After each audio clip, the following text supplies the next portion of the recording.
Well, this certainly was a surprise today. Retail Merchandiser magazine may or may not have leaked the upcoming Mighty Mojo plushies amongst other upcoming products. I get the impression that this wasn't supposed to happen, but here we are. The magazine itself doesn't provide much clarity outside of coming this winter, which I predicted would be the case. Obviously, you can tell they're pretty much identical to the original Commonwealths. Granted, they appear to be a bit off in some areas. Remember, the Commonwealth Toy and Novelty are the ones behind these.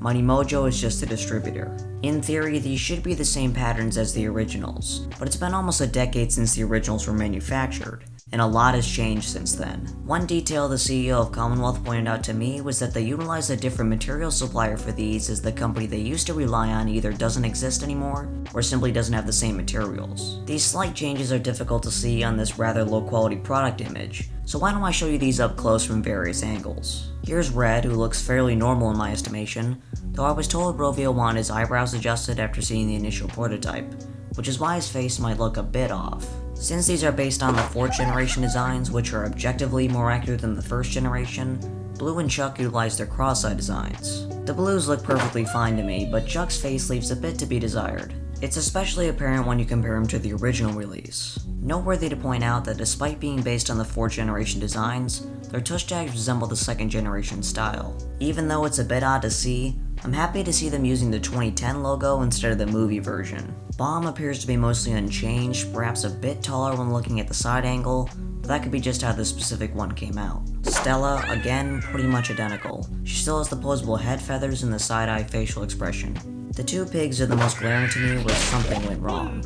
Minion Pig's forehead is more of an 8 head compared to the original, and both Minion and Mustache Pig's ears are a little taller. I don't have a problem with them though, and I'm sure many will appreciate these for army building. Though the star of the set for me and for most enthusiasts has to be the Mighty Eagle, who for the first time will be offered in 12-inch rather than the impractical 16-inch. This is the one to get, and I think it was executed perfectly. Makes you wonder why they never offered other size variations back in the day, when it's clearly possible to shrink the pattern. How can you not be excited, especially if you never had the chance to pick these characters up back in the day? Even if you did, I don't see why you wouldn't want to give these a chance. At least pick up the Mighty Eagle in this amazing unique size variation. I wanted to take this opportunity to show off the side tag as well, which sadly does not share resemblance to any of the original tags, and is more in line with what we've seen from contemporary Angry Birds merchandise. And for fun, here's the prototype of Red, with a very fitting orange beak just like the originals. The color obviously was just a placeholder, just like those nightmare-inducing paper eyes.